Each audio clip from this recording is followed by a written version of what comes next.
เนาะเขากลับมาสืบต่อบทเรียนเนาะในคลิปวิดีโอนี้ข้าพเจ้าจะสอนวิธีการตั้งค่า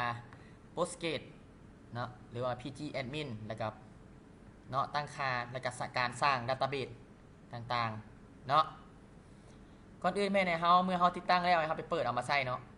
ของแต่ละคนจะอยู่ของแบบของมันเนาะมันจะเป็นรูปตัวสร้างเนาะคือ Postgres อันนี้เป็นวิดีโอ8เนาะPG Admin นะแต่ตัวนี้เนาะสำหรับวิดีโอ7มันให้ซอกรูปตัวนี้เนาะอยู่ในสตาร์ทของไผ่ลาวเนาะตัวนี้เนาะเดี๋ยวเขาก็เปิดมันขึ้นมาเนาะเขาจะสังเกตเห็นว่าฐานข้อมูลยังไม่ได้เชื่อมต่อเนาะตัวนี้มันเป็น 3C ของแอดมินที่มันค้างแอดมินจะดึบออกเนาะแล้วก็เข้าใหม่เพราะว่าเขาตั้งใหม่เนาะเขาตั้งโปรแกรมใหม่แล้วแอดมินจะเปิดใหม่ของแอดมินที่เรียกเป็น32เนาะ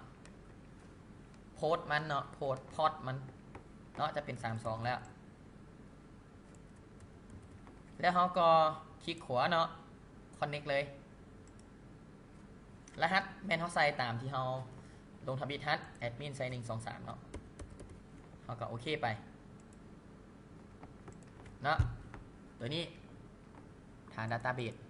เนาะตัวนี้จะแมนล็อกอินที่เขาจะใส่ล็อกอินอยู่ในข้อมูลเนาะอยู่ในข้อมูลดัตต้าเบสต่างๆเนาะให้เขาไปให้เขาสร้างล็อกอินก่อนเนาะให้เขาสร้างล็อกอินก่อนเนาะวิธีการสร้างล็อกอินแมนให้เขาคลิกขวาแล้วก็นิ้วล็อกอินเนาะล็อกอินโลไอ้ไม่จะใส่เป็นแอดมินซะเนาะรหัสผ่านเนาะตัวที่1แมนใส่ซื้อเนาะตัวที่2มาเนี่ยเนาะพอเขาดีไฟจะใส่รหัสอย่างก็ได้เนาะที่เขาจือเนาะแอดมินจะใส่แอดมินคืนเนาะแล้วก็โลเนาะปาร์ติฟิลิตเนี่ยเนาะให้เขาเลือกเอาซูเปอร์ยูเซอร์เนาะติ๊กเอาเนาะแล้วก็ติ๊กเอาเนาะวิธีการสร้างล็อกอินเนาะการสร้างรหัสผ่านเนาะเพื่อเข้าดัตต้าเบสเนาะในโปรแกรมแล้วนั้นเขาก็โอเคเนาะเขาจะเห็นว่าเขาจะได้ล็อกอินตัวใหม่เนาะคือแอดมินเนาะหลังจากนั้นเมนเฮาจะมาสร้างก้อนข้อมูลคือดัตต้าเบสเนาะตัวนี้เป็น Postgres มันมาจากโปรแกรมเนาะมันจะใส่บ่ได้เนาะเขาจะสร้างเป็นของเฮาเนาะคือตัวอย่างว่าเฮาสิลงบ้านใดบ้านหนึ่งเนาะเป็นข้อมูลของบ้านใดบ้านหนึ่งเฮาก็สร้างได้โดยคลิก copy ที่ database เนาะแล้วเฮาก็คลิกขวาแล้วก็ new database เนาะตัวนี้แม่นคือตัวอย่างว่าเฮาจะลงเมืองเวียนเทียนซะเนาะแข่งเวียนเทียนเนาะโอเวอร์เนอร์เลือกผู้ใช้เนาะแม่นให้เอาตัวแอดมินที่เฮาสร้างนี่คือผู้ใช้เนาะหลังจากนั้นเฮามาเบิ่งสังเกตเบิ่ง definition เนาะถือว่าตัวนี้ให้ตั้งเป็น UTF-8 เสมอเนาะการอ่านเนาะบ่มีอย่างแล้วเนาะเขาก็โอเคเลย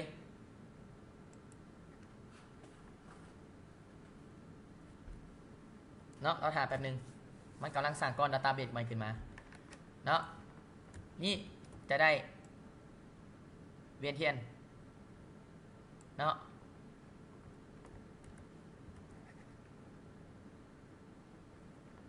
เขาจะได้แล้วเนาะเวียนเทียนหลังจากนั้นแมนให้เฮาโหลด extension เนาะอยู่ในโฟลเดอร์ดอลลาร์มาใส่เพราะ extension นี่สำคัญหลายเนาะในการใส่ฐานข้อในใส่โปรแกรมต่อไปเนาะวิธีการโหลดแมนเขาจะสังเกตเห็นว่า extension เฮาตัวนี้มีเพียงอันเดียวเนาะรายการตัวนี้จะอันเดียวเนาะเขาสังเกตเบิ่งเมื่อเวลาเขาโหลดมาแล้วมันจะเพิ่มขึ้นเนาะวิธีการโหลดไม่ในเฮาคลิกไปที่กล้องข้อมูลเฮาเนาะ แล้วก็เสิร์ชหา SQL เนาะแล้วไปเบราว์หา extension เนาะ extension แมนเขาจะเอาไว้อยู่ในโฟลเดอร์ดอลลาร์เนาะดอลลาร์ตัวนี้เป็นข้อมูลที่เพิ่นให้ในการฝึกของผมเนาะแล้วก็เบราว์หา extension เนาะคือ u new update ลาวเล็กเนาะแล้วก็ลาวเล็กแล้วก็ new database เนาะตัวนี้เนาะให้เราสังเกตเบิ่ง extension แล้วก็ open เนาะหลังจากนั้นเราก็คลิกลั่นได้เลยเนาะเราจะสังเกตเห็นว่าถือว่าสำเร็จเนาะ successful เนาะถือว่าสำเร็จ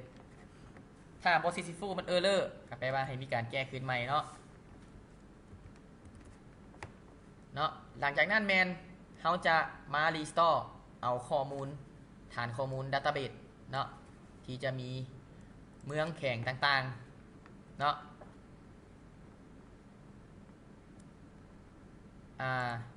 วิธีการ restore แมนให้เขาคลิกขวาที่เวียนเทียนเนาะแล้วก็ restore เนาะตัวนี้แม่นนะครับไปเลือกเอาข้อมูลราวเล็กๆเนาะซึ่งว่าอยู่ในโฟลเดอร์ตัว extension เฮาคือเก่าเนาะโฟลเดอร์ดอลลาร์ new update แล้วก็ราวเล็กๆเนาะ database ตัวนี้จะเป็นของที่เพิ่นสร้างไว้ให้แล้วเนาะคือ GSS สร้างไว้ให้แล้ว backup ตัวนี้เฮาก็ open เอาเลยเนาะตัวนี้ number หรือว่า job เนาะjob เฮาแม่นเวียนเทียนเฮาก็ใส่เวียนเทียนเนาะโลเนี่ยแม่ในเฮาเลือกเอาแอดมินเนาะเพราะว่าสร้างเนาะหลังจากนั้นแม่ในเฮารีสตอร์ได้เลยบางคอมอาจจะซ่าเนาะบางคอมอาจจะไวขึ้นน้ำสเปคคอมของแต่ละคนเนาะรอท่าเนาะแป๊บหนึ่ง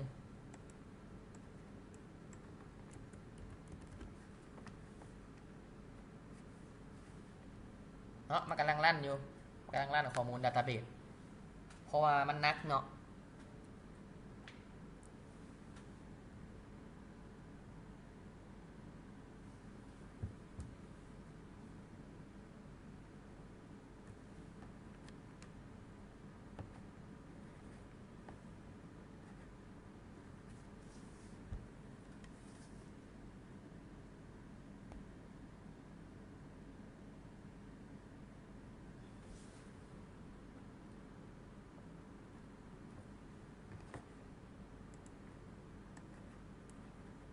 รอท่าแป๊บนึง database มันจะอาจจะนักหน่อยนึงเนาะเพราะว่ามันมีข้อมูลหลายเนาะที่เพิ่นใส่ในการเบิ่งคือเพื่อขึ้นทะเบียนเนาะ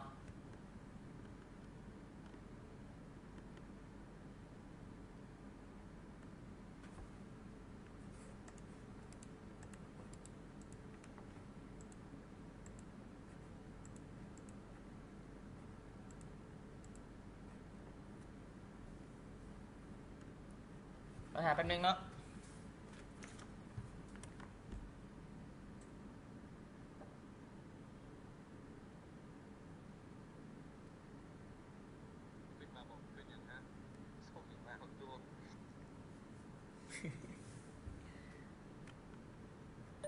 กูลงพิมพ์